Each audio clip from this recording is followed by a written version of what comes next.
Right, 1 2 1 2. So what's going on, everybody? It's your boy Kel from Handlebars and Cigars, and you can follow me on both Instagram and on YouTube at Handlebars and Cigars. And to my right, we have Will Hart from the world famous Cigarage. why you want to talk all low and shit? Yeah, It's because the Hart microphone's close. from the world. You used to say world's famous like you're taking a dump. The world famous Cigarage. Well, you just did it for me.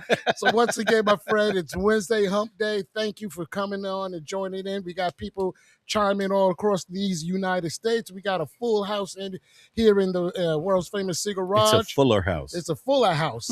So we're going to do what we always do, just to kind of give you a format what's getting ready to go down. We got a feature stick compliment of HOAA Ron, who provided us with the Rocky Patel Decade. So we're going to be reviewing that real fast. And then we got a special guest in the house here, Alvin C. Jacobs. And we're going to talk to him a little bit about what he's doing in his space and kind of share with you some knowledge on some of the things that's going on in his world. But first and foremost, we're going to go around the room and do a roll call to have everybody check in, tap in, and do what they do. So we're going to start with Ted. What you got, baby? Oh, man, I got the Rocky Patel Decade, right? And what's this pig? What is this? The pork leg. Pork leg. Pork leg. Pork leg. My fault. Pork leg porker. Oh, man. The pork leg porker. That sounds like something for the after show. Yeah. The peg leg. So, Alvin, what you got, baby? What you smoking? What you drinking, my friend? I believe I have the Rocky Patel All right. Decade, the same. My first introduction. Really? Yeah, never had this stick before. Lovely box cut. It's a little funky on the front end. Okay. All A right. little dirty. Yeah. A little dirty. Okay. Dirty. Okay. I like his. But reviews this third is evening out quite nice. I'm sipping on what I believe is Michter's Rye with a splash of Coke Oh, nice. because I have to be coherent when I start lying. Now, that's Mexican Coke, by the way, The Mexico. with the real cane sugar. All right, Ty, what you got, baby? I am also smoking on the Rocky Patel, the Decade, and I'm sipping on some Woodford. Some Woodford? Woodford. Oh, okay. Now, is that the double oak, double oak? Just regular Woodford. All right, Bobby, what you got, baby? I got the Decade as well. I just lit it up. So far, so good. And I'm drinking the Glenlivet Caribbean Cask. Oh, the Caribbean Cast. That's a good one. All right, Basement Jack, what you got, baby? So first, I want to say to Kel, thank you for the portfolio of food that you brought in for us, the chips and I the appreciate jerk that. chicken, which has got a good kick. Yep. And Even though you fried text chicken. me at 7:00, can we So eat this now? But I I'm a said, little- no, we got to hold off for our special guest. I'm a little drowsy from the food, but I'm smoking the cigar of the day, the Decade. Okay. Thank you, Aaron, for it. And drinking Deer Park. That's good. What? Oh, no, it's the Costco brand. Never mind. So we're going to go with Aaron or we're going to go with White Hand? White Hand. White hand. Right hand. Let's go outside. Catch me outside. How about that? Catch me outside. So I'm smoking the featured stick, Rock Patel Decade, and some strong Kirkland water. Okay. All right, sir. I forgot your name. What's your name again? I'm Jay, Jay? Philly Jay, out of town Whoa, we visiting. got Philly J in the house How down you here doing? in How the you Queen doing? City. What you smoking, brother? We're smoking on the Decade. Okay. And a All right. Are you fine sipping on glass of- anything? Some tequila Korean poured me. Okay. I don't all know, right. but You better it's watch getting Kareem drank. now. He'll have you walking boat-legged back home and stuff, you know. For real. All right, Kareem, in on the ladies' dreams. What you got, baby? I got the AA Ron feature stick and sipping on some scotch. Some what? Some Oh, scotch. some scotch. All right. All right. Yep. Any old scotch, huh? It's some Any scotch old Bobby scotch. brought in Any here. old scotch. So Shout out. we'll leave it at None that. of what's on the table is bad. So can't go All right, wrong. Aaron. All right. I've got the featured stick, and it's a great day in the Cigarage when they let AA Ron pick out a cigar, and you got 15 dudes smoking the same thing. Now, I'm ready for, like, whatever you guys give me. Yeah, wait till you get to me. Okay, yeah, wait.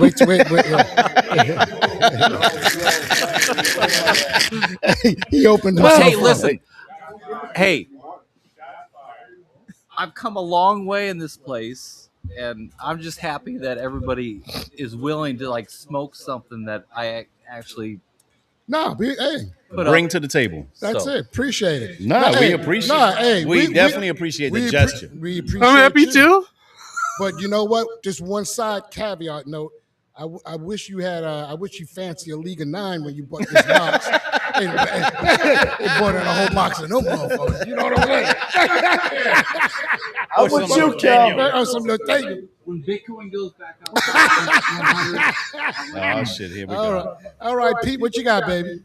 Featured stick, HOA Aaron, decade. Starting out pretty good, not too bad. I don't get the cabbage, but it's all right. I'm drinking. It's not the Mexi Coke, but it's a World Cup edition, so it's like maybe it might be half, part. It's maybe half. Yeah, it might be part Latino. It might be part Mexican, part U.S. and part Canadian. All right, Kev. Yeah, I'm gonna start off with I'm drinking the grape Crystal Light. I'm smoking the featured stick. I'm sort of getting a diesel flavor. Thanks, Aaron. Thanks for nothing, Aaron. All right, we got Dimples Darryl. Dimps, what you got, baby? I am so appreciative that Aaron has decided he was going to feature a stick. I'm smoking the Rocky Patel decade. Nice. What you sipping on? But hold on. Dimps, what you sipping on? I'm sipping on the Peg Leg Porker, America's 250th birthday straight bourbon. There you go. Nice. Yeah, right.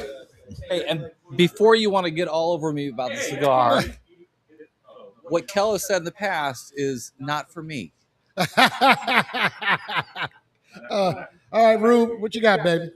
Oh, I don't got nothing tonight. I'm just producing. No, you had something. You blessed the old man over here with some natties. Oh, well, no, I brought in plenty of sticks tonight. I'm just not going to enjoy one this evening. Well, I'll tell you what. I'll smoke them and let you know how they went. There you go.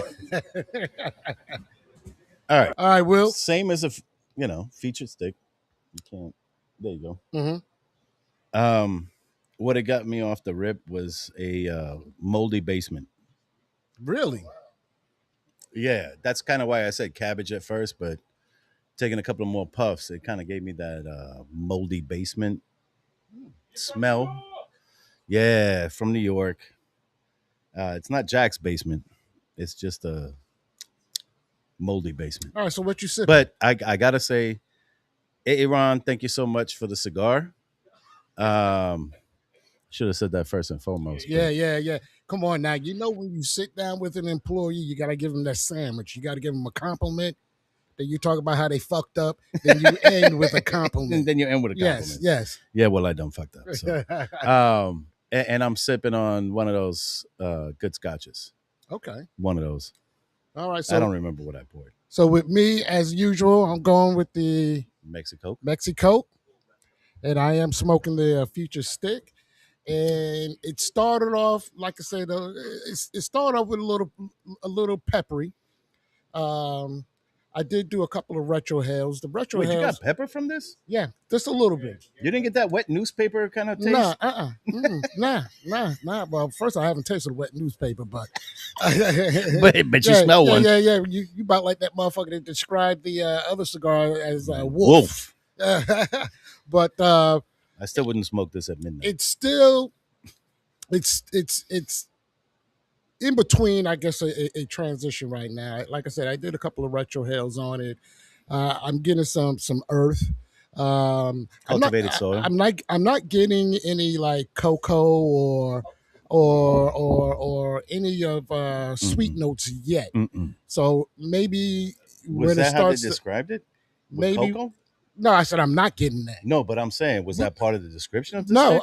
Okay. But normally some of the cigars we do smoke, though, people be saying, "Oh, I taste cocoa, coffee, gotcha, nutmeg, hazelnut, cashews, vanilla, pralines, warm bread, and shit like straw. that." I'm not getting that yet, so I'm definitely going to be on standby and see how this works its way through. and hopefully the activity will pick up. I mean, the burn and the draw is good. Oh, I the like the burn and draw is construction. phenomenal. Yeah. It's phenomenal. Now, in comparisons, I remember we smoked that Rocket Patel Emerald. Be honest, I think the Emerald was a better smoke than this. It kind of initially, I can't give you a full one until I go through at least the first third and transition into the second third. Well, Reem reminded me. But yeah, Reem wasn't a big fan of that. But if I had to compare the two rockets that I smoked in the last couple of months, that'll definitely be the Emerald will be above this for now. So I guess we're gonna pop over and see some of the guys that chimed in. Yes. All right. Let's do it. I know we got Tony on, we got Dirty Biker, and we got Douglas. Okay. So let's start out with Tony. Yes, sir. All right. Let's see. Hey yo, what up? What up? Tony Toe. Oh, let me turn it. Okay, I got the featured stick. I'm enjoying it with an Angel's Envy old fashioned. I'm almost done with it. Wow, you ain't got Angel better, Envy old fashioned. You ain't got better corner left in that rascal. You know what I'm saying? So I got the featured stick. I got it in I guess it's called the Gordo 660. The ones that you Oh guys yeah, that's have, not what we're having. We got the you box guys- press. We got the box press. is like a Robusto, right? Yep. Yeah. It's like a 5-inch. Yeah, I had that one many That's times. what she said. Yeah, I knew some shit like that was coming. Now the box press is phenomenal. I've had that one many times, and I think the box press is better than this one that I'm having right now. Yes. Because Okay. I remember it being a little. I don't know if it's because I'm a little bit more seasoned now, but I remember it being a little bit stronger, a little bit more like a cedar notes and chocolate. This is, I don't know. I want to say it's kind of bland, if you ask me. And when I first lit it Okay. up, it did give me a little pepper, but it's gone. Yeah, see, I didn't get any pepper out of the one I had. It just gave me that damp New York basement. After the thunderstorm. Well, I'm only an inch in, so That's what she said. But I will go back to it. I'll let you know how that the rest never of it gets old, right? It never gets old. Never get old. It never gets old. All right, we move on to Dirty Biker. What you got, baby? I got the featured stick. Oh, wait. Wow, wait, what? Wait. Hold up. Hey! No, I don't. I got a Tatuaje. You got us all worked up over here this for crying out loud. No, I got the newly released Creature by Tatuaje. Oh, I think you talked about that last week, didn't you? Yep, just came out. I got them yesterday. Okay, all right. Nice. All right. Okay. Why? Why did you get a Tatuaje and not this stick? Because I forgot. You forgot. Okay. At least you're honest about it. All right. Yeah, cool. Yeah. And I'm drinking Nashville Barrel Company 9-year rye, single barrel for your ryes only. For your rise only. I like that. Sweet. Nice. Yeah, kind of Yeah, segue kind of play from on words there, right? 007. Uh-huh. All right, Dougie Doug, what you got, baby? Well, I am currently finishing up an Espinosa Habano. And I did not have time to get the featured stick because I was too busy bringing all my neighbors' trash cans in and making sure that they weren't in violation. But I did happen to find a Rocky Patel Gold Label box press down in my humidor. It's been sitting there for God knows how long, so we'll see how that goes. And the gold label is what? Is that the Disciple? It just says the Gold Label. I mean, that's all it says. Nicaragua. Okay. The word Because that I know the words that Disciple Kel has a can't similar band on it. That's the okay. The lower. It's gold. Uh-huh. It's gold.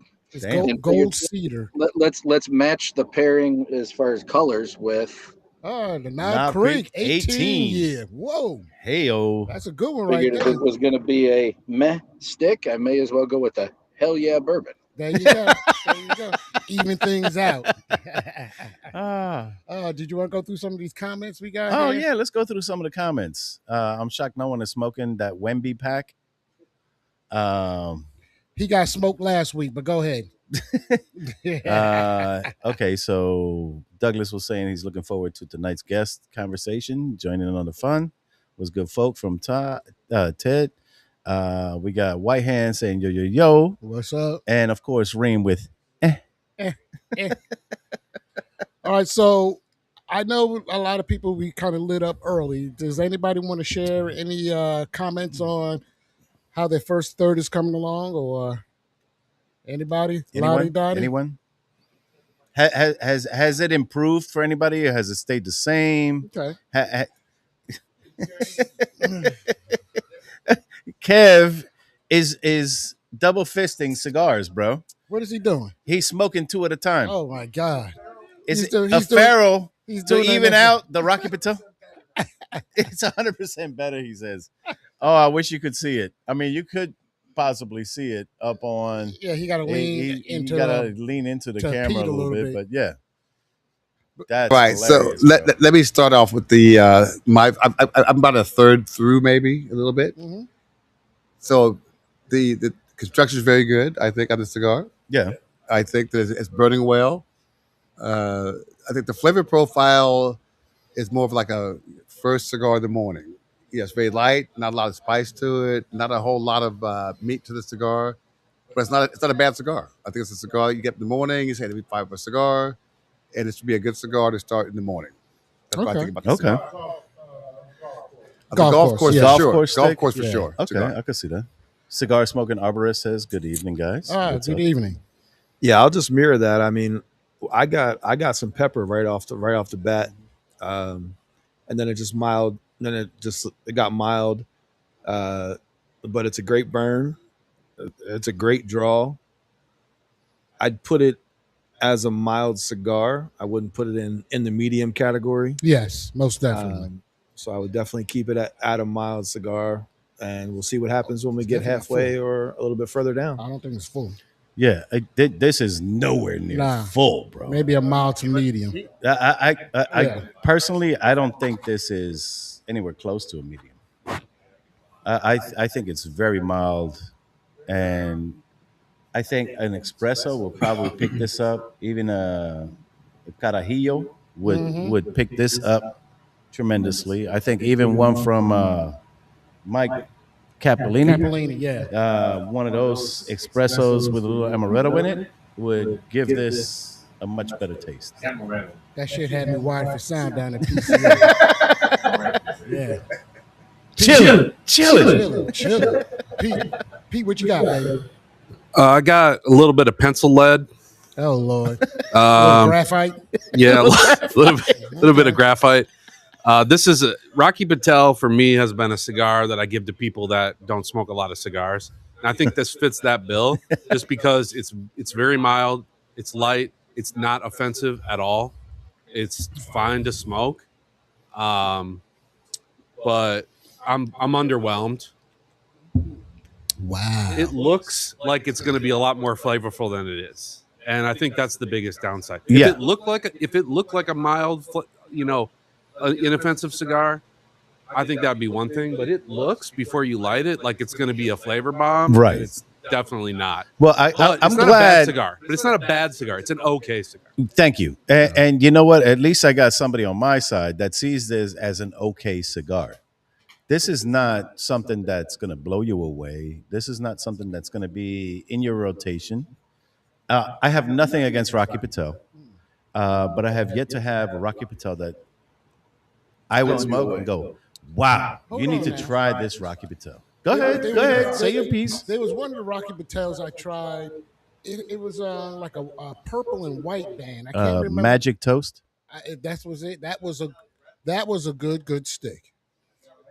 No, it wasn't Alec Bradley. Oh, yeah, that wasn't Alec Bradley. My bad. It My was bad. It was a purple and white band, and that cigar was real good.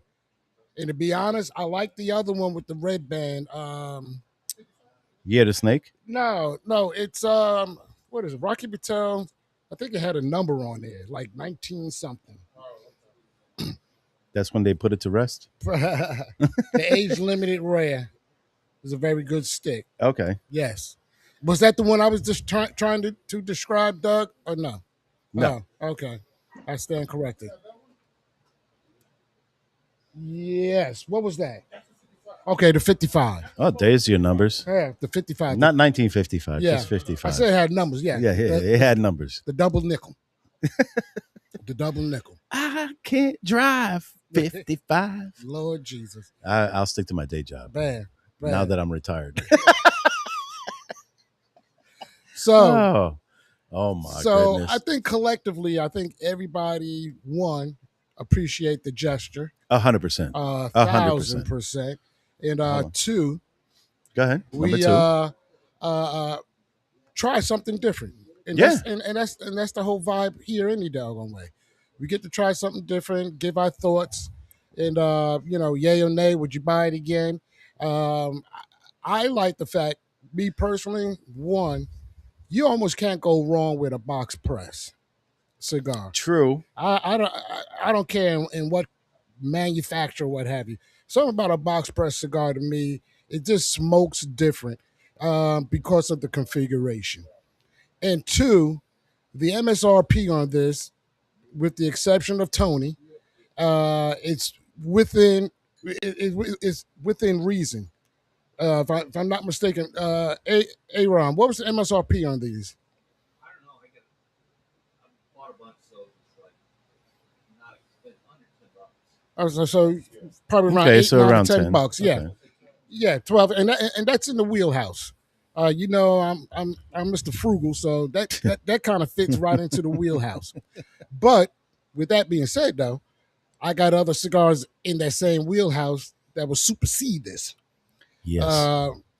You already know, AJ Fernandez, Bay Ortiz is probably pound for pound. See, I would smoke that. The Maduro. But here's my thing, right? So you just mentioned the Bellas Artes. Yep, him too.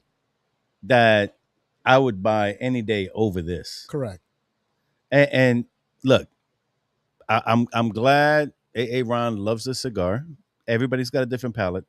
This, honestly, is not for me. Okay. It's just giving me, man. How do I put this without being rude? But a staleness in flavor. Okay. All right. Well, you Do you know what I put it. mean? You just said it. I mean, I did because this is what our show's about. You get 15 different heads in here smoking a cigar. Everybody's got a different palate. Everybody's going to have a different take on the cigar. Mine, unfortunately, is not in favor of it. Where everybody else is like, this is a good golf cart or golf course cigar. I don't play golf, so that's all I'm saying. I've been on this. Okay, hold on. We got Dimples. He's about to chime in. First of all, I don't appreciate everybody shitting on Aaron. Nobody's shitting on Aaron. No, hold on a second. Hey, Whoa. Let's reel that back. Yeah, we coming to Aaron's defense. No. Hey. I didn't shit on him, by the way. No, actually, nobody really did shit on him, but no, we just all shit in his shit garbage on cigar. Right.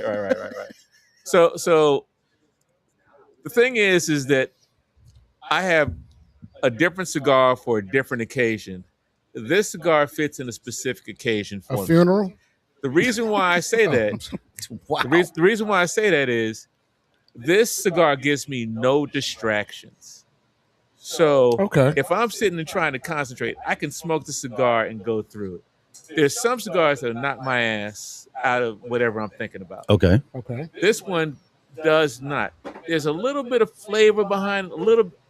And granted, I don't know where everybody's getting all the pepper from. Yeah, I don't either. That was the initial, but go ahead. But there is something behind it, but I just can't. I can't determine what it is, and it's not moldy basement or the wet newspaper. It's not New York City underground basement moldy shit. No. There's some flavor that I cannot discern, but it is a flavor to it. But it is not a distraction. I get that. I get that. That's what I got. Okay. What's behind it? It's called a chaser, says Kevin, who's chasing it with a ferrule. So and maybe a little bit behind on like what I smoke and kind of like where I've been. Like I'm newer at a lot of this stuff. This is great.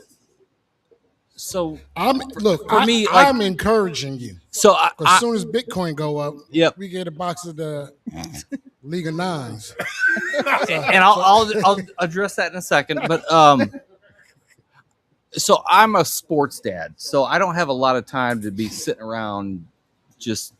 So for me, like I get nuttiness from this, Okay, and I get some of the chocolate notes at the end. Some people would say maybe that's cardboard or whatever, which that's fine. But for me, I don't have a lot of time to smoke, so like I'm looking for a good draw. I'm looking for good construction. Oh, this definitely has it. Yeah, and I'm looking. I'm not knocking the build of the cigar at all. The build is phenomenal. Yeah, I'm looking for value. So like, for me, like I can go out in the backyard and have this, not be distracted, like Daryl said. I get that. And it is what it is. But when Bitcoin hits a new high, we'll talk about what people want to have. A box of Pharaohs. And if I wasted anybody's time with this cigar, hold on, time. Pause. You have not wasted anyone's time. No. Because here's the thing. I'm pretty sure everybody in this room, number one, appreciates your gesture. Yes. 100%. Number two, having a cigar with everyone and it's the same cigar, dude, it's a great thing. Yeah. Trust me on that. Because you want that input from everybody else. Yeah. You know it's not going to hit 100%. Right. Not every single cigar hits everyone the same way. Correct. And you're not going to get 100%. Oh, yes, we're going to buy the beauty about this and what we'll done wait till we get in the the past, memo. you want us to share that same experience that you had with this cigar, that you felt that was a good cigar. Yeah. And mission accomplished. Yeah, on 100%. that. Not lottie-dottie, everybody's going to be in lockstep with you. However, the majority of people did like the cigar. We are definitely appreciative of the gesture, and that's what this vibe is all about. You know what I'm saying? And somebody's going to throw off this vibe, and it would have to be Reem, the lady's dream. Wasting my fucking time. I don't know what y'all talking about. All right, Jack, go ahead. The cigar, well, just to carry on what you and Will are saying, is when you're getting together and you're smoking a cigar, it's camaraderie, it's a fellowship. Everybody's enjoying it. It doesn't really make a difference what you're smoking at that point. But if you're sitting down to smoke a cigar and you want to enjoy something, like Will said, it's preference. Everything is preference. With the Rocky Patel series of cigars, and we were talking about that, Pete, is he produces so many of them. It's hard to discern flavor between flavor. And he's got 4 or 5 different edges. You're right. It's not as satisfying as it was maybe 20 years ago. Correct. When he had 4 or 5 and they were great cigars. Yeah. I agree with Patel is that. carrying on a reputation rather than Spot an on. expectation. Yeah. So I agree with that 100%. Spot on. Yep. Spot on. Hang on one second. So what I think Wet the Decade is newspapers. not a bad cigar.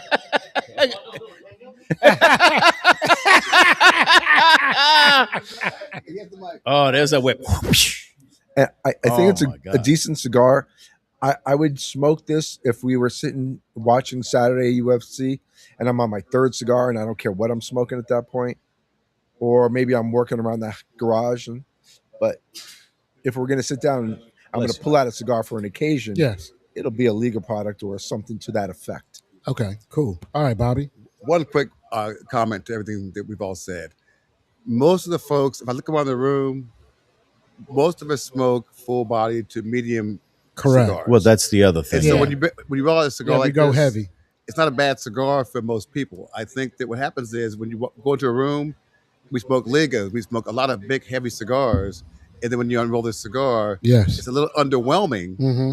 because of the flavor profile, not because it's a bad cigar, but our profile, our taste buds, we've all adjusted to Our palate's been premium, conditioned. a more premium, full-bodied cigar. So, A-Rod, seriously, thanks for bringing these cigars. Yes. Man, I really appreciate you for Thank doing you. that. Yes, and it's not a absolutely. bad cigar. Absolutely. It's just for this room, I think it doesn't really fit our profile because it's a very light cigar. That's Right. All right. Well, look. One time for the one time. Let's clap it up for AA All right, Ron. yes. Clap it up for Yeah. AA Ron. Clap it up. All right, let's clap it up. Clap it up. All right. Now So bring my bin in. So we're gonna move. We're gonna move along to the next segment of the podcast here. So we have in attendance coming to the stage, I guess you want to call it. Not really a stage. I know. Well, but okay. All right. So look, guys, welcome. Let's get a nice warm welcome for Mr. Alvin C. Jacobs Jr. All yes. right. Yes. I'm gonna bounce out. I'm gonna let you take care of this.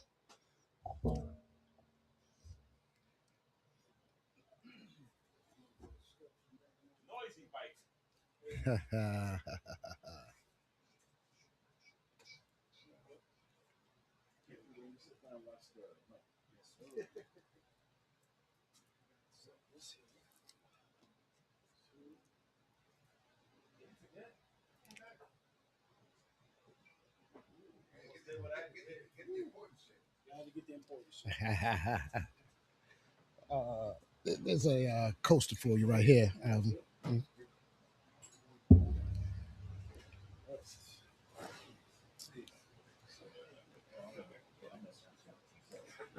All right, get the headphones right there. Yes, sir.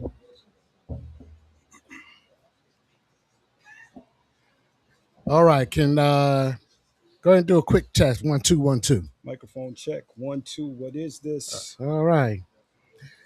So just so everybody knows, I'm probably going to mess up on a couple of these accolades, but I have accolades. Yes, you got a couple, man. I do stuff. I did my homework a little bit. So Mr. AC Jacobs is a documentary photographer and a image activist here in Charlotte, North Carolina. Now, some of his work, if you ever had an opportunity to research it or look it up, he did you did an exhibit over at the Harvey B. Gantz Center back in, was it 2018, 2019? Yes. Called Welcome to Brook Hill, right? Yes, sir. Yes, sir.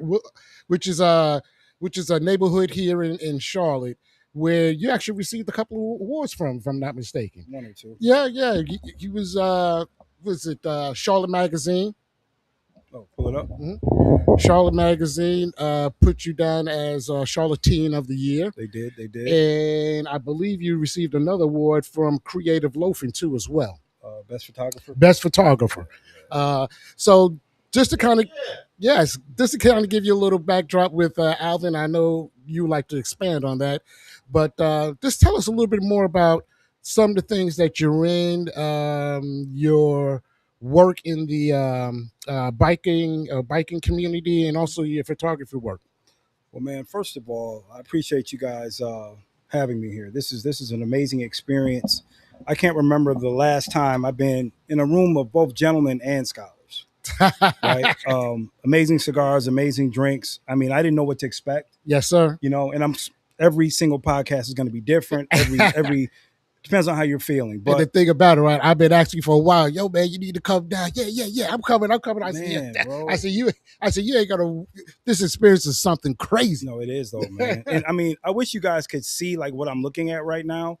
Like I'm probably a little old to be his son, but and it would probably be weird. But I would live in this space. If I could park a motorcycle here, I would probably not ever leave. Well, I tell you, one time Jason almost rode his right up in here. He's not wrong. He's not wrong. Yes. Basically, I started out as an image activist. I started there. I started out in social justice. I've spent the last decade between Ferguson, Baltimore, Standing Rock, Chicago, Flint, Minneapolis, Charlottesville, everywhere that was literally on fire. I spent time with my camera. So back in, I don't know, maybe 2011, I would go to dinner parties and I was around a lot of affluent, intelligent, very successful people.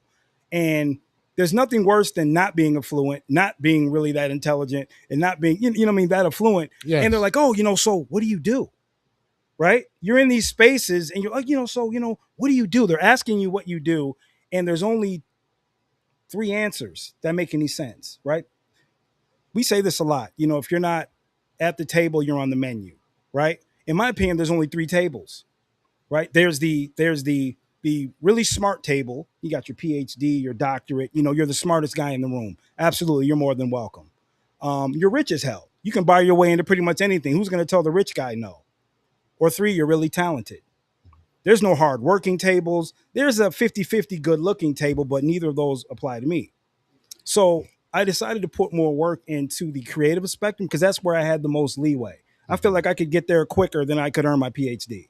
I feel like I could get to the creative circle maybe a little cleaner, than I could becoming rich overnight.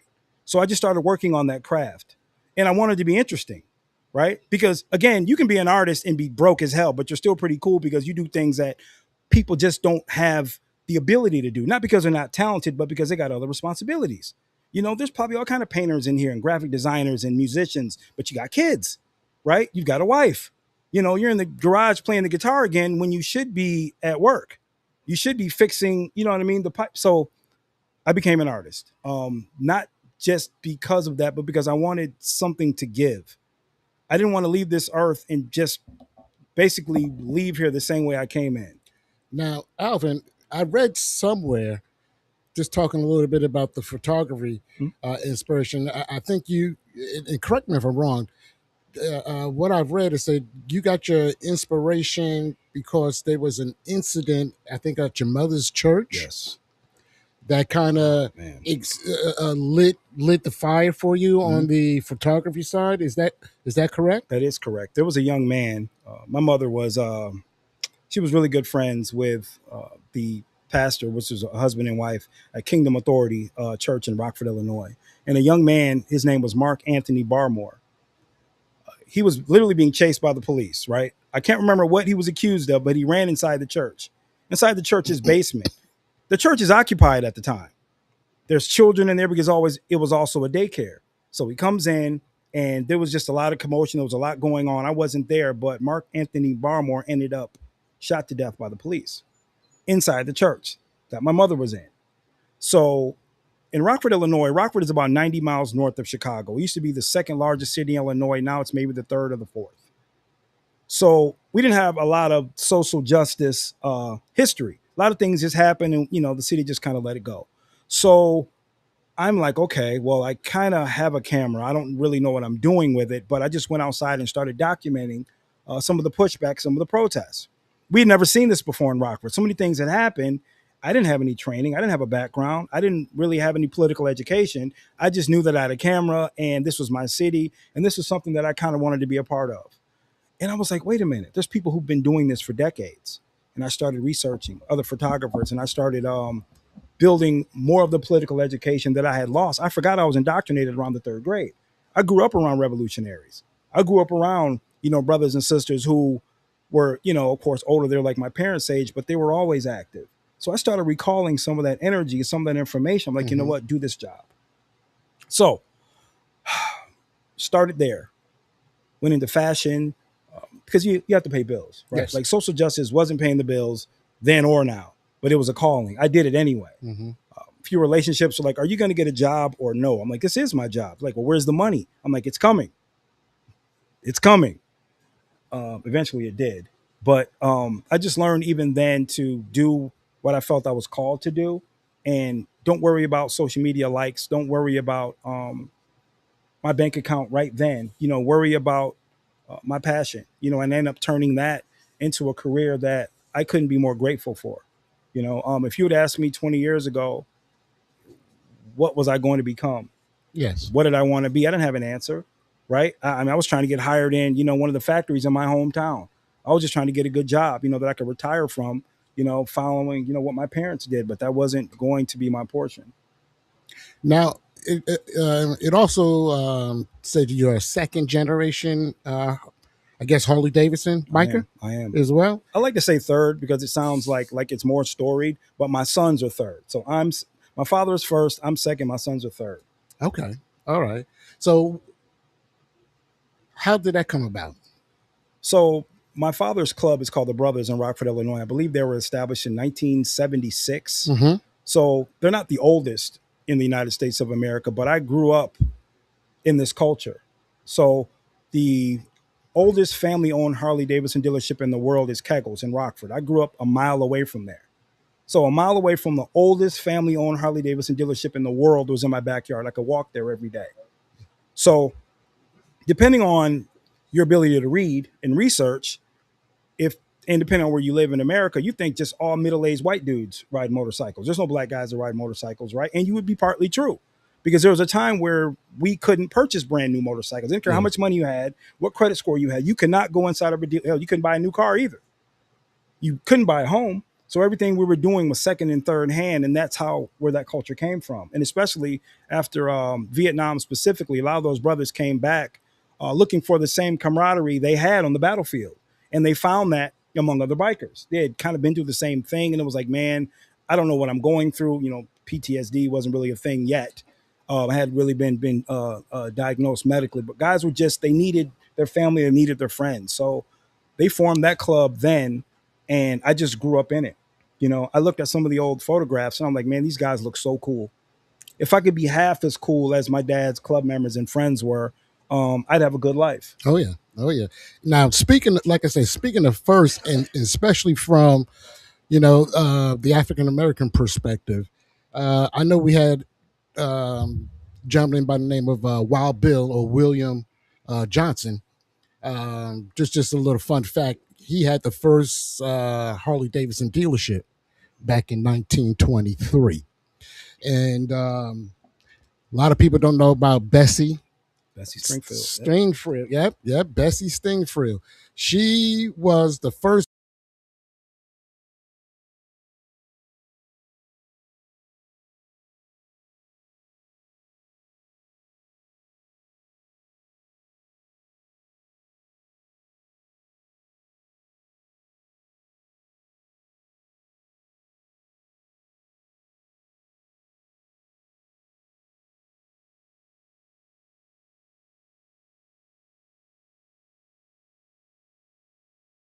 industry and some of the impact and influence that it came from as African American perspective is just a gentleman out in California called Sugar Bear.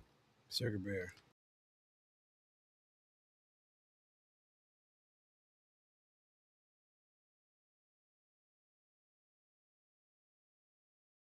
We have on the screen, Sugar Bear had a unique front fork style that was unique to anybody in the chopper industry.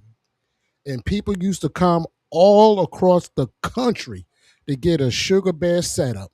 He's in Sturgis right now. Oh, he's in Sturgis. Yeah, okay. Live and well. Live and well. And he's a very, very low-key, humble type of gentleman, if you ever had the opportunity to meet him. And then we have, I would say, one of the biggest nugget of information that's really not out in the masses, so to speak, is a gentleman by the name of Ben Hardy. If you guys knew who you probably don't know who Ben Hardy is, but you do.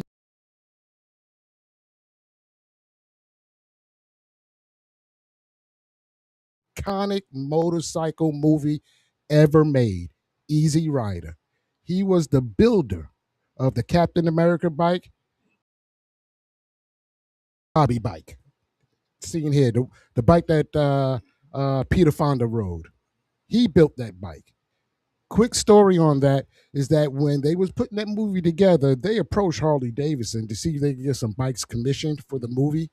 And then Harley Davidson basically said, no. Nope. We're not going to do it. We're good. We're good. So they reached out to Ben Hardy, and I forgot the other gentleman's name that was with him at the time.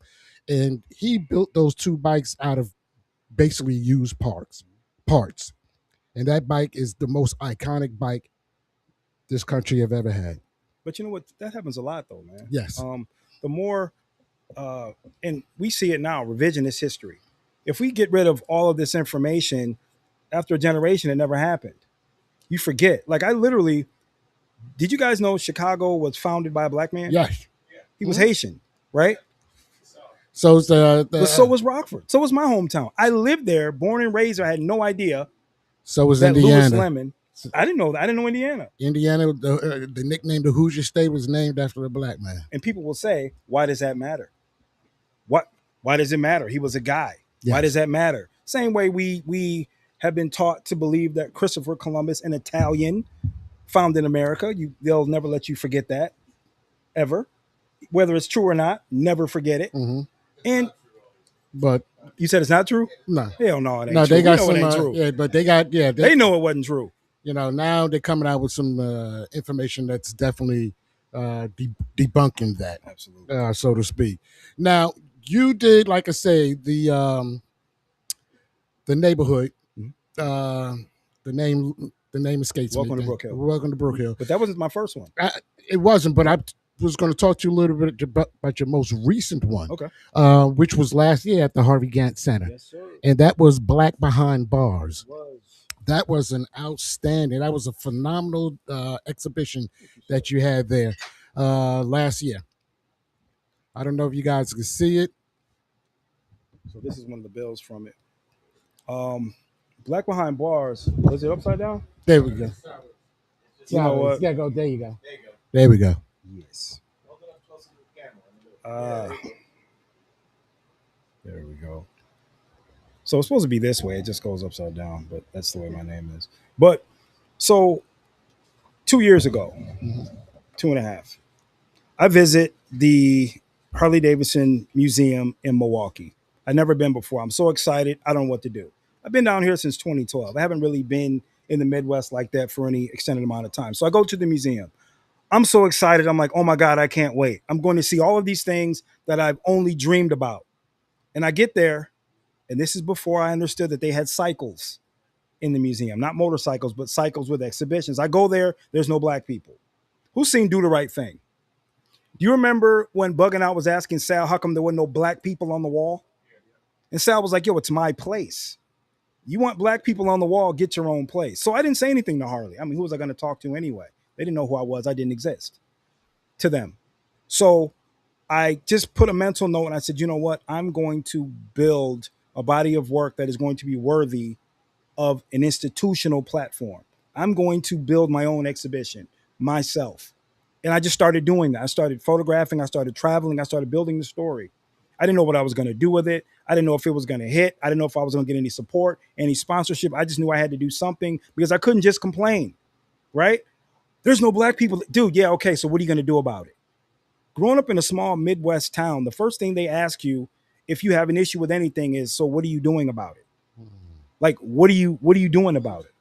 What's your solution? So I decided I was going to be the solution and build that standard to a level that makes sense, that encompassed creativity, thought process, some political education, but really, really, really a really strong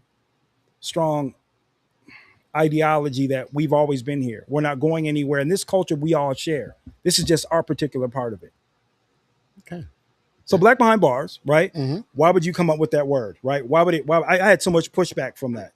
Oh, why would you call it that? Well, it's a triple entendre, right? Black Behind Bars, first and foremost, is a black man behind the bars of a motorcycle. That's the logo. Black behind handlebars. 2, mental health. If you have ever had any mental health challenges at all, sometimes you're behind the bars of your own mind. You can't get out of that thing. You're whatever your diagnosis is, you're behind those bars. And 3 is recidivism, right? Actual jail, actual prison, in and out of the system. And I'm like, what if I could put all those things together in one exhibition? So it's kind of like a Trojan horse. You're coming to look at motorcycles, but hey, there's this mental health component.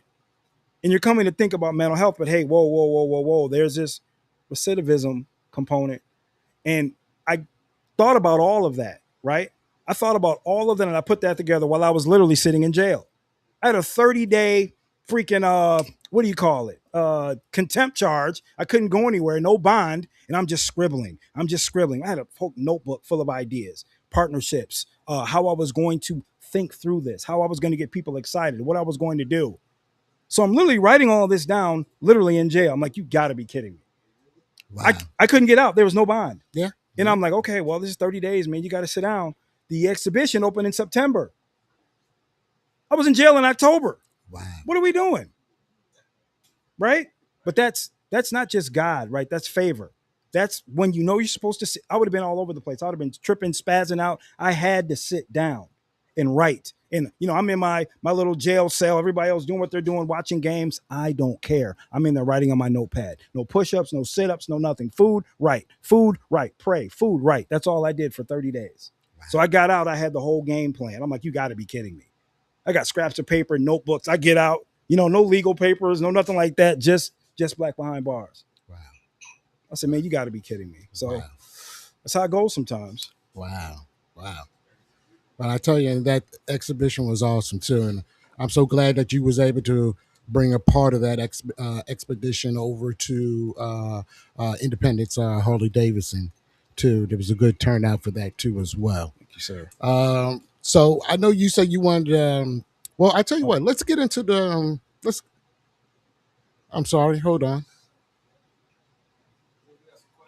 Oh, we have a question. I'm sorry. Yes, sir. Oh, I see him now. I mean, he's only been holding it up. Like, yeah, it's been a minute. Okay, like the guy from the Congo. Oh yeah. Go ahead, Kevin. Okay, first of all, Alvin, thank you for coming and joining us tonight. Really appreciate it. I love your story, and it just goes to show that you don't need all those accolades on your business card or that extravagant job title. Yeah. As long as you're happy and you're passionate about what you do and you feel like you're making a difference, everything else will fall into place. I agree. And I think you've done that. Appreciate that, man. Like That you means fit a that lot. bill. I guess you know what we'll take this time right now to kind of open up to some questions, then we can move on. All right, Let's do it. All right, All right, Bobby. Let me go ahead and talk a little bit about what you talked about. Anytime you are an African American in this country, there's obstacles. A lot of people make excuses for why they can't accomplish certain things. And so then you have to figure out, hey, if you want to make a difference, you have to actually put it to action. And I'm looking at a man across the room that's put that to action. I'm really proud of you, man, for doing that stuff. Thank you, okay? sir. Thank you, brother. So when you you have an idea of how you want to make some changes, talk is cheap. Yeah. But putting things to work makes a difference. Okay, Yeah. I repeat that. Columbus cannot discover land when people are already here. That's some bullshit. Okay, pardon my language, but that's ridiculous. Okay, it's absolutely ridiculous. Okay. Listen, there's a good friend of mine, John Carlos. I don't know if you know who that guy is. John Carlos was an Olympian in 1968. Yeah, Mexico. Put his fist up. Yep, I remember. He's a good friend of mine. He's now getting older, 80 years. I think it's about 80 years old now. But he talked to me about how he got that medal, and they put the fist up, came back to America, and they took the medals away from them. The CIA harassed them until his wife committed suicide from all the harassment, from all the things that he accomplished. Now he's got to the point to where not until he was like 65 years old did he start being recognized as a black hero in this country. Okay, so I'm proud of what you're doing. Okay. Keep doing what you're doing. You will continue to have obstacles. Yeah. But keep doing what you're doing and keep pushing forward. Right. Thank you. All right. Thank you, brother. So do we have? Hey, Ruben, if you could put the other screen up to see if any of our viewers might have any questions. Oh, we do have another question. Okay. Oh, we got it from Basement Jack.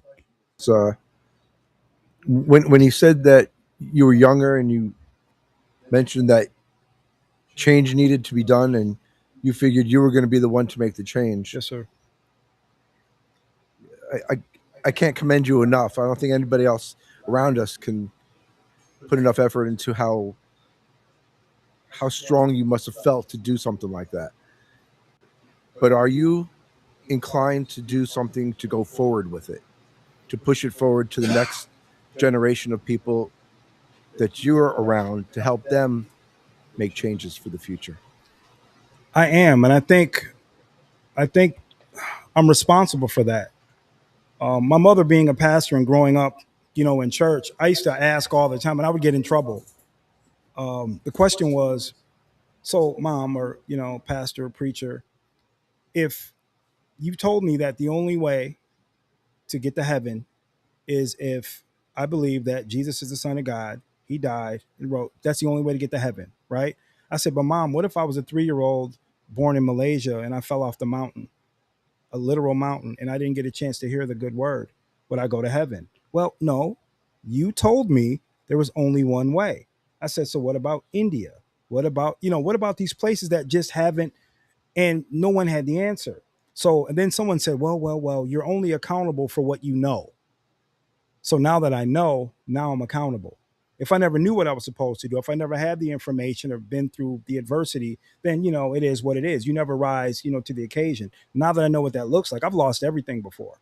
Relationships, residences, cars, I've just been through it. Because keep in mind, I've been an artist for a long time.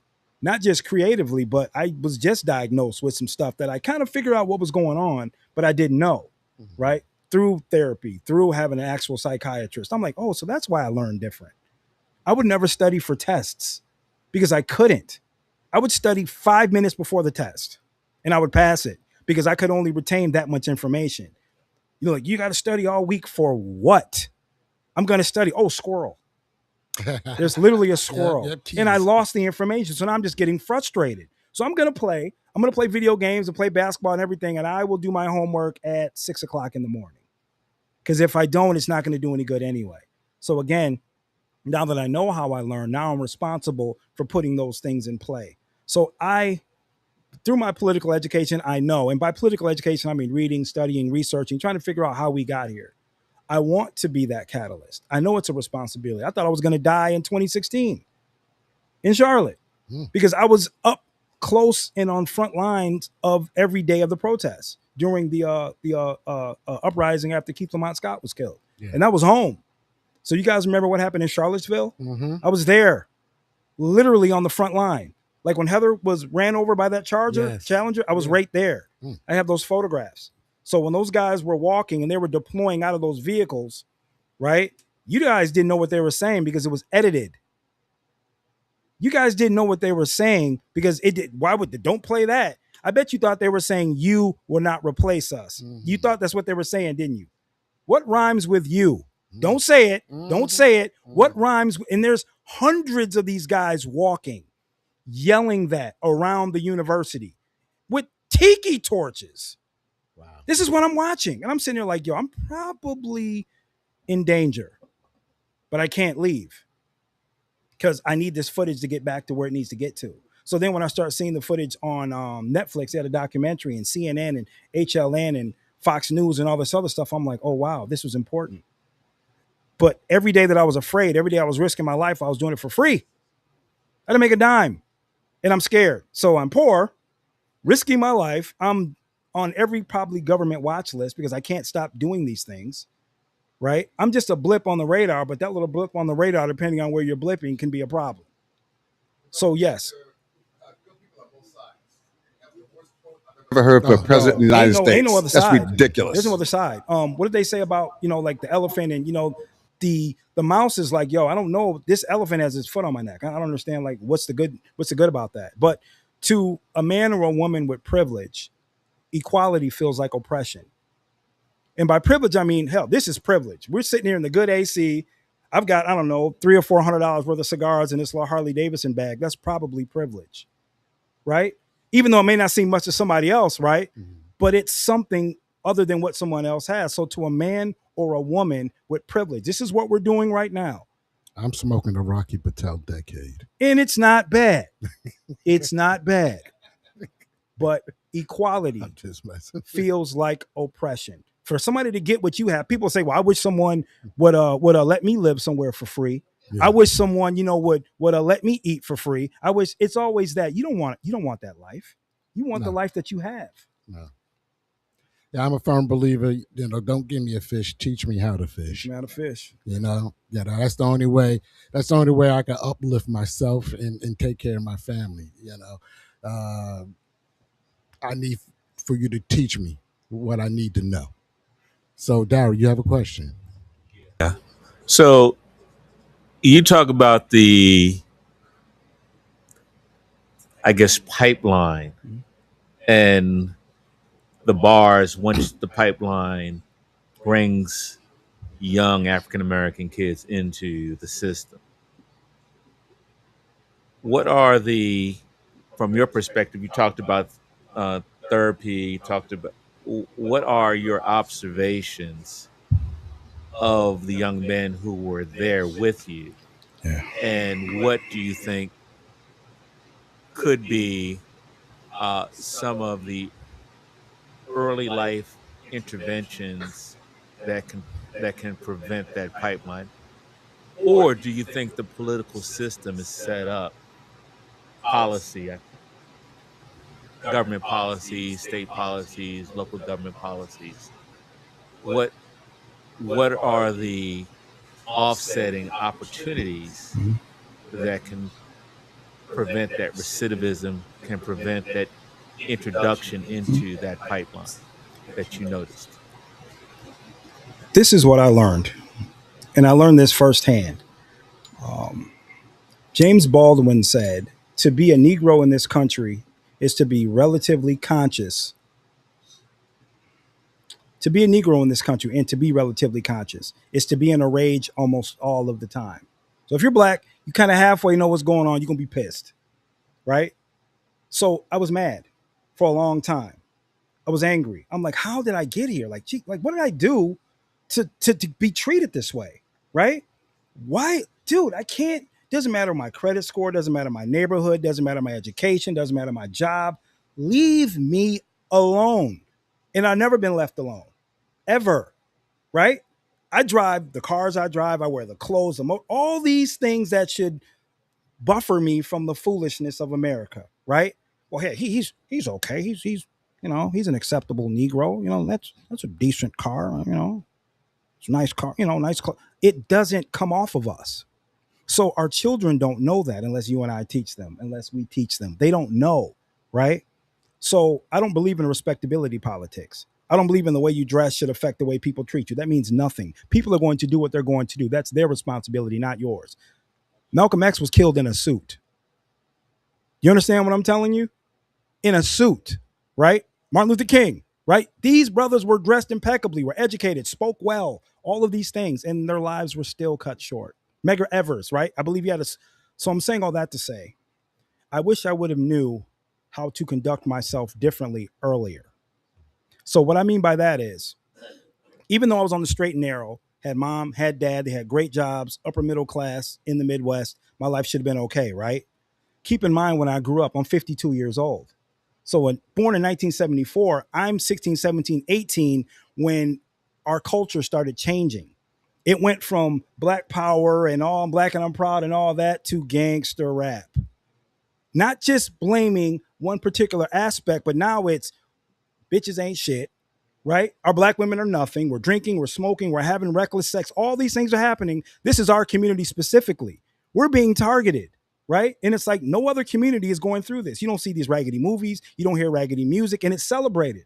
And we're seeing brothers and sisters being made very rich behind pushing this program. So if you're a 16, 17, 18-year-old kid, you're like, man, my parents work third shift at UPS part-time. They're broke as hell. They're good people, but we've got nothing. If I start dealing on the streets or I start doing all these things outside, I probably won't get caught. But if I do, jail is cool because the rappers are going to jail and getting out and we were glorifying it. All the people we knew who were successful that were black back then that we had access to weren't the doctors and the lawyers and the accountants and the judges. They were the drug dealers and the killers and the robbers and the murderers. Now, that's not saying that your father wasn't a pillar of the community or your dad or you, but we didn't have access to those guys because they were taking care of their families. They didn't come back into the community and see us. And once they got the money, they moved out. So we're surrounded by all the bad people. You know what I mean? I didn't live around doctors. My parents did okay, but we did just okay to be broke. We didn't live in the upper echelon of the neighborhood. Keep in mind, we couldn't live there anyway. You know what I mean? Like we had a little bit of money. But they were still redlining and they wouldn't allow us to live in certain neighborhoods. So the people I'm around weren't very good people outside of the people who were good people. So if we would have learned earlier, and right now look at our culture. So you remember, we're probably closer in age, right? You may be a little bit older, but we're closer in age, and I'm saying that for a reason. Don't let the gray fool you. Okay. He's 27. 27. Okay. So here's the catch. Lost my damn train. Okay. So we were growing up idolizing drug dealers, right? These kids now are idolizing drug users. We didn't use drugs. I've never used drugs in my life. If we are having a good time in here, you pull out some cocaine, I'm going to start screaming. I'm going to start yelling for the authorities because how dare you, sir? But that's glorified now. They're on pills or all kind of stuff. So we're losing that generation. We lost our generation to prison because 91, 92, 93, 95, remember the crack epidemic and all that other stuff. We over criminalized and over sentenced everybody. So now we lost an entire generation of black men who were raising us. Not my dad. My dad never been to jail and things like that, but we lost. So our OGs were street dudes. So I grew up in a community where all the guys were getting money that I knew that I had access to were criminals. I don't want to be a doctor. Why would I be a doctor when I can make, like, I don't know, X amount of thousands of dollars today illegally? Hopefully I don't get caught, but then when you get caught, your life changes. So you guys weren't doing anything wrong. We just didn't have access to you. And we didn't make what you knew growing up normal, right? Your dad worked, took care of his kids, went to college, whatever he needed to do to take care of his family. And that was supported. That was celebrated because his father did it and his father did it and his father did it. Even if there was some issues, you don't have 7, 8, 9 relatives in prison or dead from street violence. You know what I mean? Your dad might have been a drunk and whatever, but he brought his ass home and he brought the money home to your mom. There was no evictions. There was no foreclosures, not systemically, right? So I'm not saying everybody had a perfect life, but I'm saying we grew up raggedy almost every single time. And once we make it big, we're the first generation. And I mean, by make it big, we're first generation college students. There are black kids right now that are first generation college students in 2020 something. No one in your family has ever graduated college. It's just you. And now when you see these NBA draft kids making 30, 40, 50 million, they're broke next week because they got to take care of their whole family. Look at the breakdown. It's like, man, I gave my parents $3 million. I bought my mom a $1 million house. I bought my, what? You don't have to do that with white families because they're already established. You give your dad 500,000, boy, what the hell's wrong with you? I don't need this money. Pop's got the 401k. He's got the military. He's already set up. He wants you to be okay. Our people, and not a sweeping generalization, everybody begging. You come back to the hood, you know, you're in a Rolls Royce, you need 3, 4 of them. And that's the financial aspect. Oh, yeah. Yeah. So real fast, before we get to your question, all right, we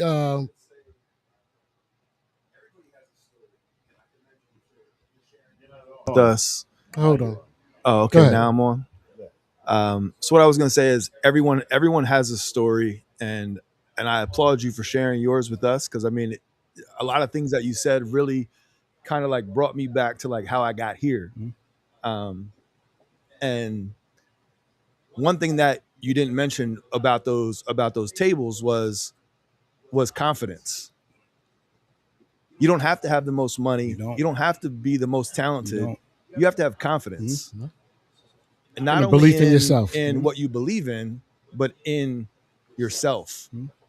And about being locked up, God's gonna put you where you need to be. And sometimes the opportunities are gonna present themselves, but it's what you do with those opportunities when they're right at your doorstep. And you, I mean, if you're gonna put the work in to take advantage of it, that's on you in the person you are. So with all that being said, and I was going to ask you, with your photography and everything else that you have going on, like what's next? Like what can we look forward to? What can we look for? Well, that's actually was one of the segues I was going to go to. But before we go to what's next, we definitely got a question from Toastmaster. He said, talk a little bit about the bike culture and has it done for you and some of the misconceptions. Absolutely. Yes, sir. Yes, sir. So the bike culture. Riding motorcycles has absolutely upgraded my quality of life. I've been riding most of my life, but nowhere near this level of visibility, this level of understanding, this level of clarity. I just got a therapist like a couple of years ago. I had my first psychiatrist earlier this year. I've never had access to those things, I thought, right? Because in America, medical insurance is tied to where you work. I've been self-employed since almost ever, right? I never had that line item, you know, to be able to be able to have those things in my mental health repertoire. So riding motorcycles has allowed me to go places I never would have dreamed, making friends with people I would have never had access to. I'm in places where I'm the only black person, not on purpose. I don't go places to where it's super dangerous and it's super crazy and something bad's going to happen to me, but I go because I'm in the culture. I was in Sturgis, right? I was in Sturgis. There's like 50 black people. So me and 49 other black people with thousands of bikers, and I didn't care. And I'm going again this year. I went to a place called Party in the Pen. The irony. It's the old Shawshank Redemption prison in Mansfield, Ohio. Yep. So there was this huge Harley Davidson rally inside the prison. So there's all these motorcycles. The place is filthy. It's absolutely disgusting, right? There's staff in there. Arguably, there's asbestos. But these are spaces where it's biker culture. I'm a biker. It's not black biker. It's not white biker. It's not Puerto Rican. We're bikers. Now, there's subsets in that, absolutely, right? We have to identify that because when someone says they don't see color, they're being very, that's, you got to watch people that say that. That means that they don't want to see the part of you that makes you, right? There's nothing wrong with having a Puerto Rican friend. He's Puerto Rican. Okay, whatever. Dominican, Honduran, black, white. That's a black dude right there. No, I don't see color. Don't say that. That's not cool. Nicaraguan friends. Right. Oh, you said it. You said it, my boy. So biker culture has just allowed me to really find out who I am. I go places by myself a lot. I get on that bike and I just ride. I have 3 Harley Davidsons. I've got a 2008 Road King. I've got a 2014 Street Glide, and I got a brand new Harley Davidson Street Glide, CVO Street Glide. I think that's how I'm supposed to say it. And my life has changed because now the access point has changed. Nobody asks what year and all this stuff. Just do you ride? So now you're a part of this culture that welcomes you as long as you're not a problem. So I've got friends who look like they're problems. I mean, some of the roughest looking white dudes you've ever seen in your life that would never let anything happen to me. You lay a hand on me around these guys and it's up. It's a problem. And I didn't understand that I had that access, right? I mean, the roughest looking dudes, man. I'm talking, these dudes look like they just got out. And some of them did. But we're so close because they know I'm about this life. You know what I mean? I love it the way they love it. I'm not a problem. We can talk politics because it's real. Yeah. Right? It's real. We can't keep denying that there's other countries that want us all annihilated. And Chris Rock said something. We don't want to go to war with China because everyone in America is racist and everyone in China is Chinese. We don't want to go to war with a country that's all in the same accord. We can't get along with Alabama, Ohio, and Tennessee's, shooting like the Hatfields and McCoys.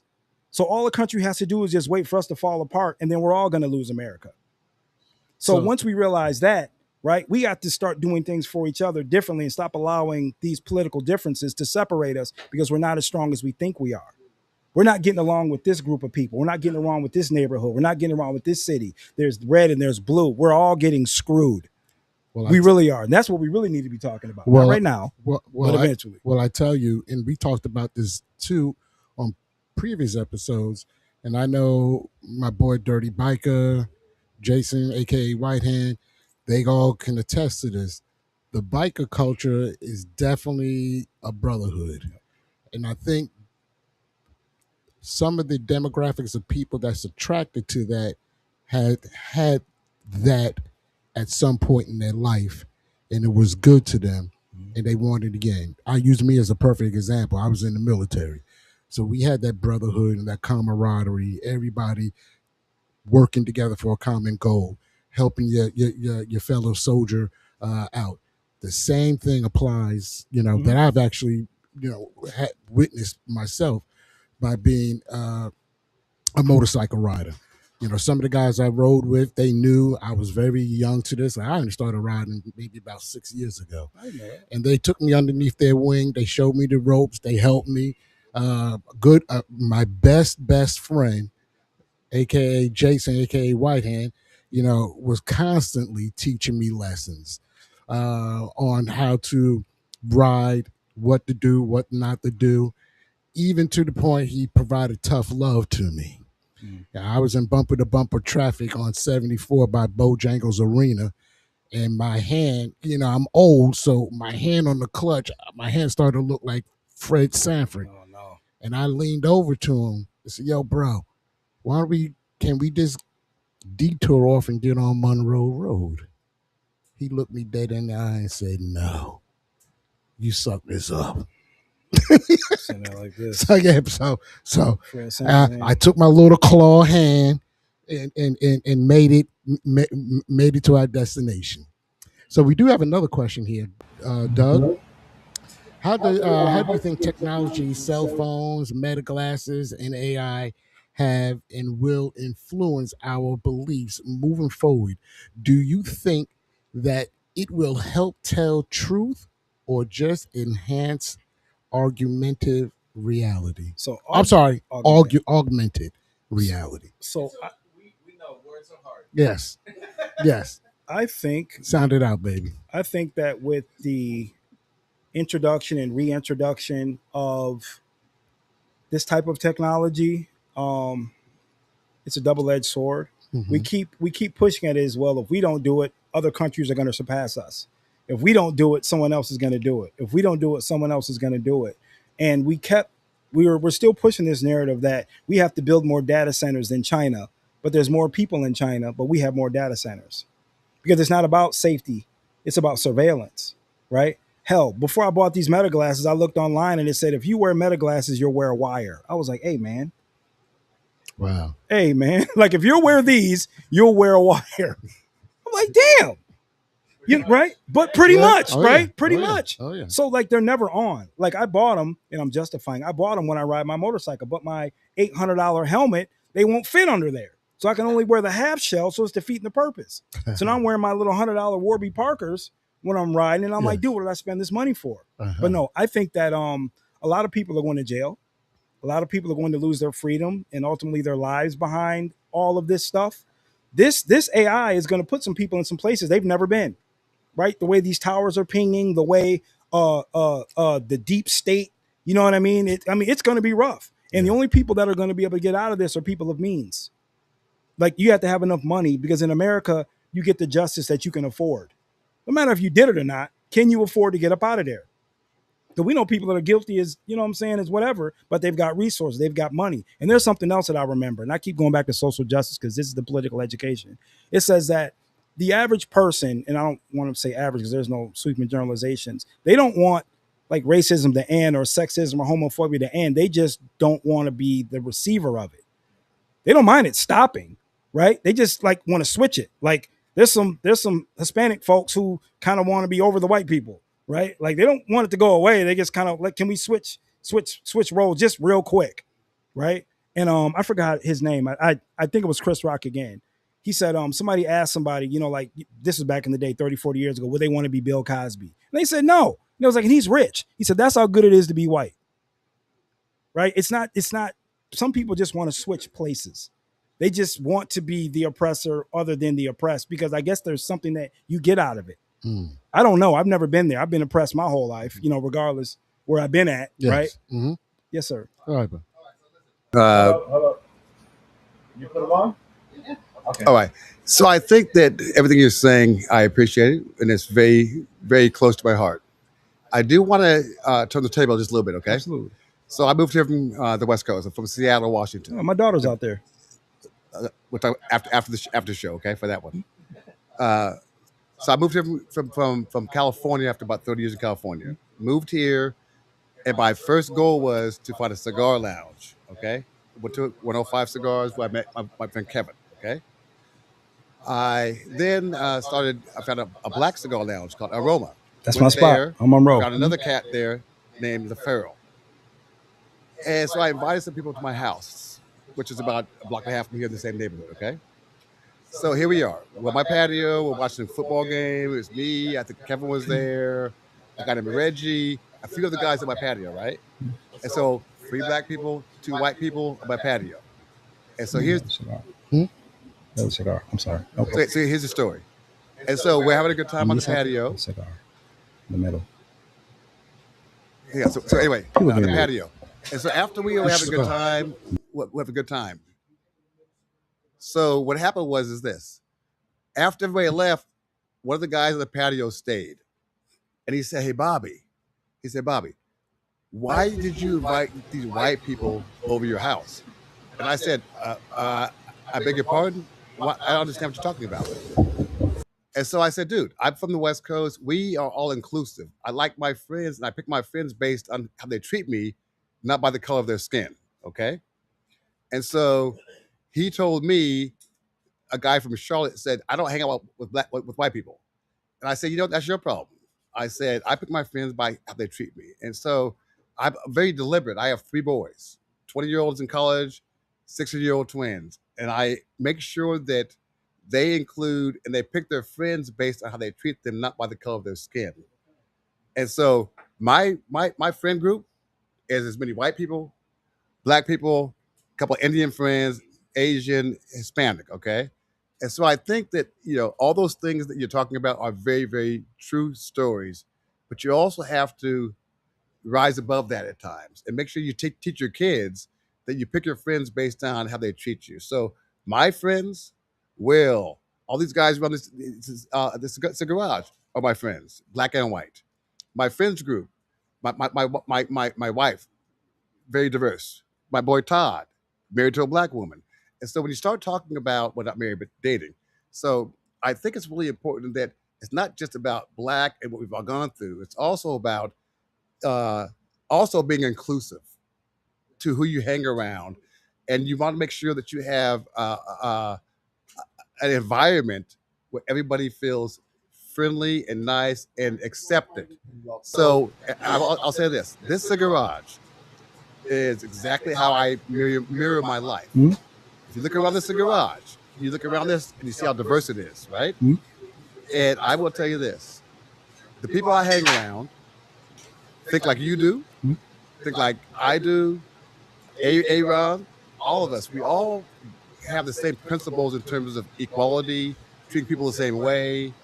And I think that what I'd like to do is look forward and make sure that we all accept your people for who they are. And some people have deficiencies in how they think. Mhm. But discussions and all the things you have with the people who are like-minded, then you get through all those hurdles, and people learn from those experiences by hanging out with different races of people. The only part I have an issue with a person, the only part I have an issue with a person, and it isn't political, right? Is if you see me as less than a person, It's respect.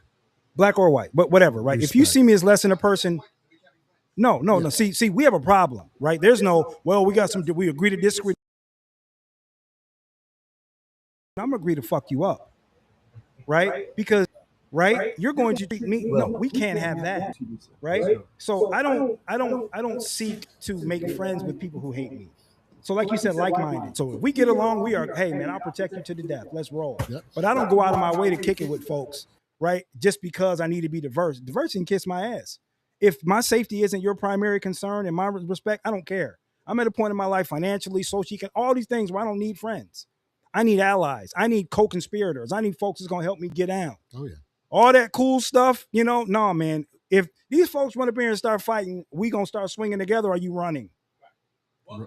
Ride or die. That's what I'm talking That's about. it. That's it. So we're on the same page. We're on the Uh-huh. same page. Somebody come in here and they pick a fight, we all better jump them.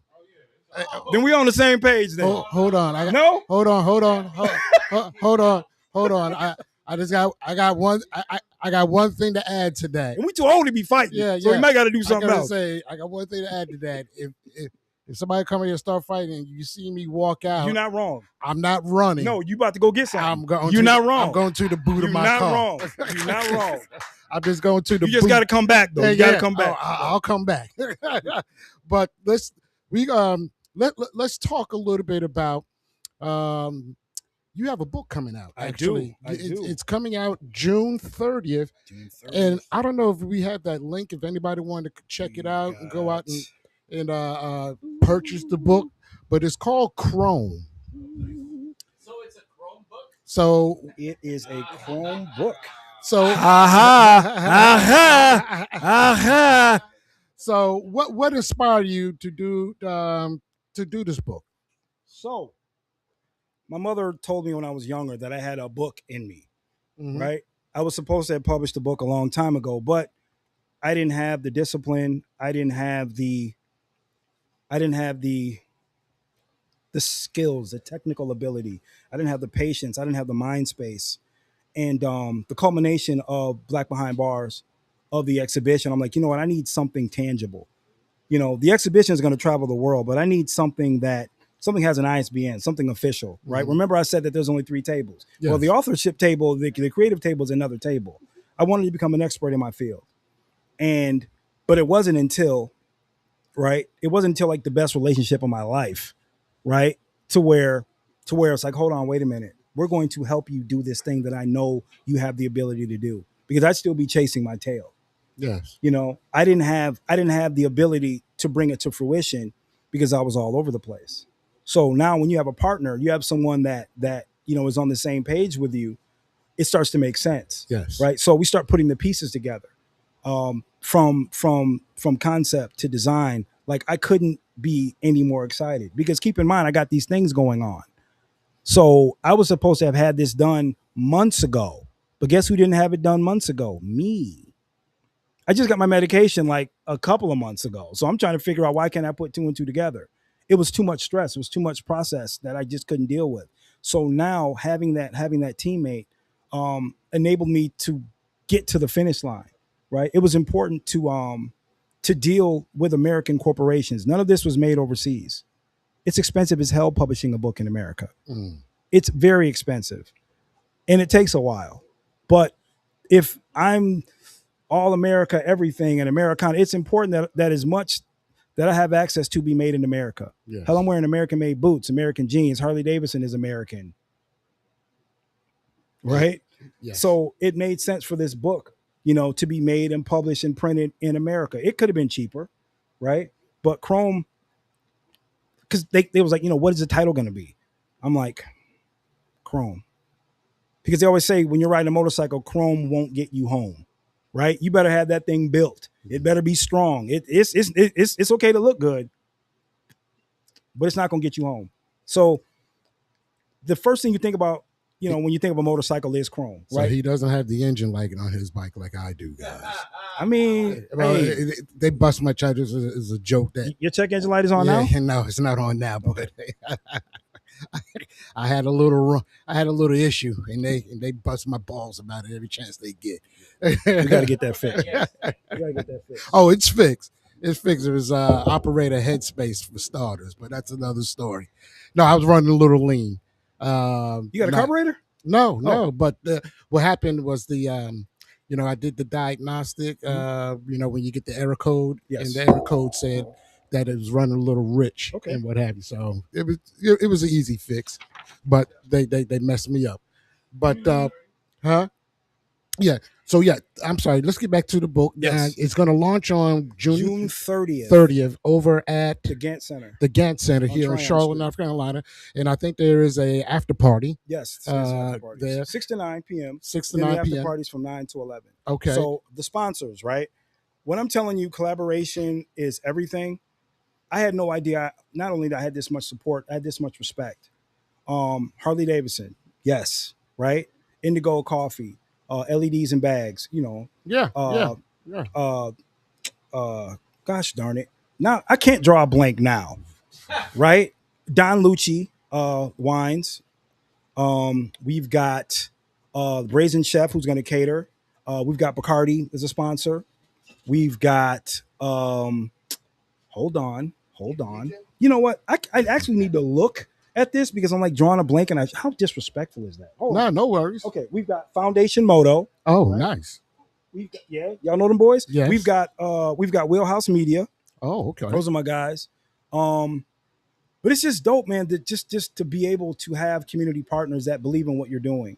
When I first started this, I reached for the sky immediately. I said, if I can get Harley Davidson as a partner, as a sponsor, everything else is going to be easy. That was the first sponsor I got. Wow. Like literally Harley Davidson, like corporate, was like, you're good. So funny story about this jersey, right? This is like the official like racing jersey that they wear in the paddock, right? So I'm in Daytona, and my feature. No, I didn't get the Enthusiast magazine yet, but I was I'm on the website and everything for the racewear. Like you go on the website, you click, I'm all on there, right? So I'm telling one of the corporate guys, I don't know this guy, never seen him before in my life. I'm like, hey, I'm Elvin C. Jacobs Jr. I did this campaign, blah blah blah. I don't have that shirt. I just did the photographic campaign for this shirt in Daytona, but I don't have this shirt. He took it off and gave it to me. Wow. This was before they even start selling them. They didn't sell this style. So I'm at Atlanta Motor Speedway, right, at King of the Baggers, and I got this thing on. I have no credentials. Yeah, I did, right? So I'm walking through there like George Jefferson. Nobody's saying a word. I'm like, you got to be kidding me. Like, oh yeah, you're with Big Deal. I didn't even know what was on the shirt. Wow. I just thought Big Deal was a code word for the motor company. I'm like, yeah. And I'm just walking all through. I'm eating. I'm in VIP, no credentials. But you said something about confidence. I'm going to add audacity, right? I got what's the worst that can happen? Yeah. Hey, sir, you got, and and I'm out of there. I've been kicked out of better places than this. So just having these community partners, man, that believe in me because they know that I'm going to show up, right? I'm going to do everything I need to do, everything that I agree to the best of my ability. So having those community partners, man, means a lot in the city. And shout out, to the Gantt Center, welcoming us back for the 1 year celebration, the anniversary, and for the release of Chrome the Book. Wow, beautiful. So what we're going to do right now, we're just going to kind of wrap this up. I think we're going to, I understand. I got you, brother. So like I said, we're going to go ahead and start winding this down a little bit, but we're going to take final questions. I told you I could talk. Yes. And you didn't lie. But it was good. It was good information. We're going to take some final questions, then we'll wrap this up. We'll make sure everybody that's listening and online knows your all your social media contacts if they want to follow this journey, which is amazing, by the way. So I'm gonna start off with, I believe, Kevin, you have a question. Go ahead. Yeah.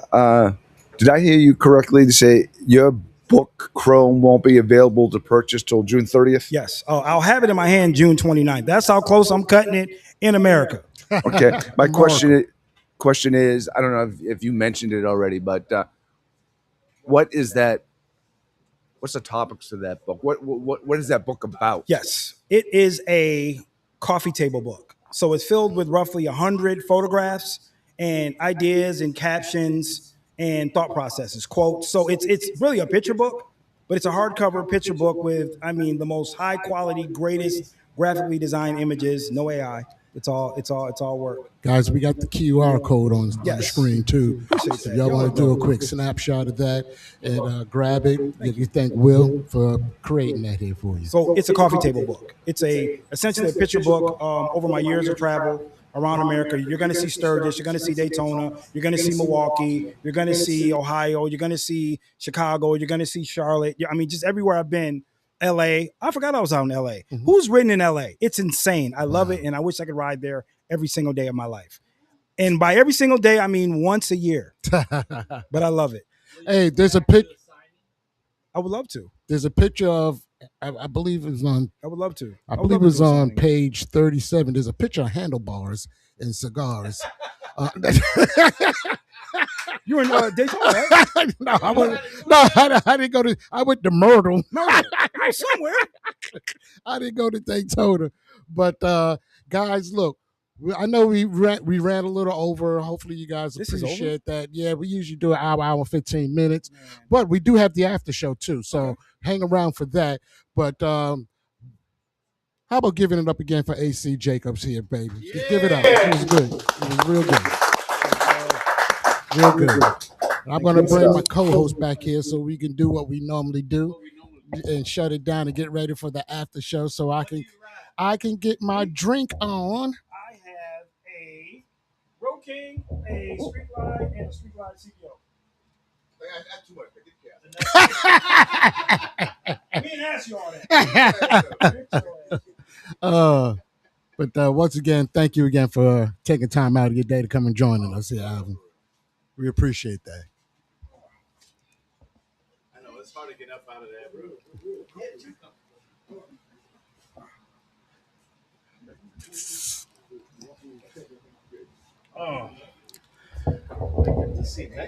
I think he farted a couple of times, but that's I don't think we got that on audio. Some of that thermo going on. Listen, but that was great, man. That was awesome. I gotta give it up to Alvin. Alvin, seriously, this was great, bro. Appreciate it. Yes. 100%. So, wait a second. Wait. What? Oh, look at that. Oh, look who just got gifted. I got Cleopatra Jones on this mug. Yes, sir. This mofo right here.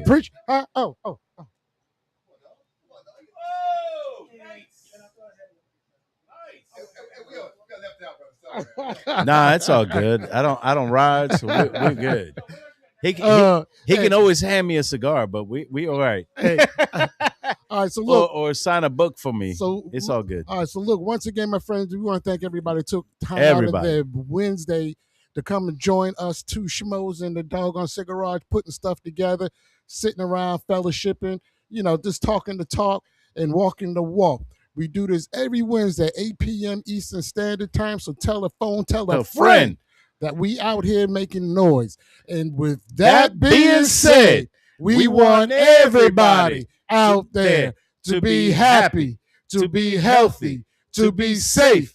But more importantly, we want you to be easy. Till next week, God bless. Have a fantastic week, and we see you soon. Hold on. Wait. Before you end the stream, don't we have a clip of what we're gonna do next week? Oh, do we? Oh, wait. Hold on. See? You should have hit. I gotta keep everybody in check and shit, man. You should have said something. I said something. We probably got people already. I just said something. It's okay. Go down. Third one. No, that one. There you go.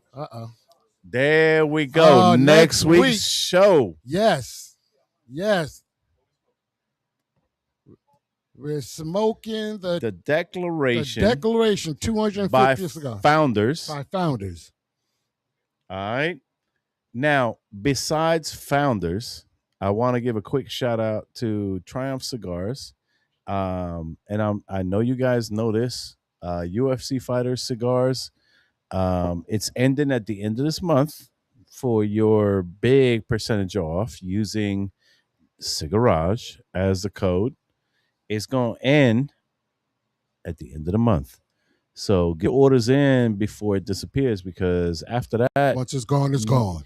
It's going to be gone. And all you're going to get is maybe 20% off. Yes, sir.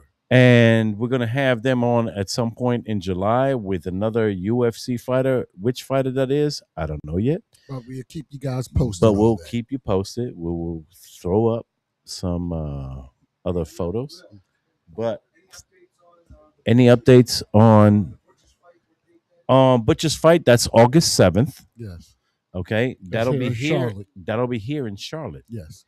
All right. So some of your affordable tickets is about $102. Gotcha. I'm going. I don't know who's going with me, but I'm going.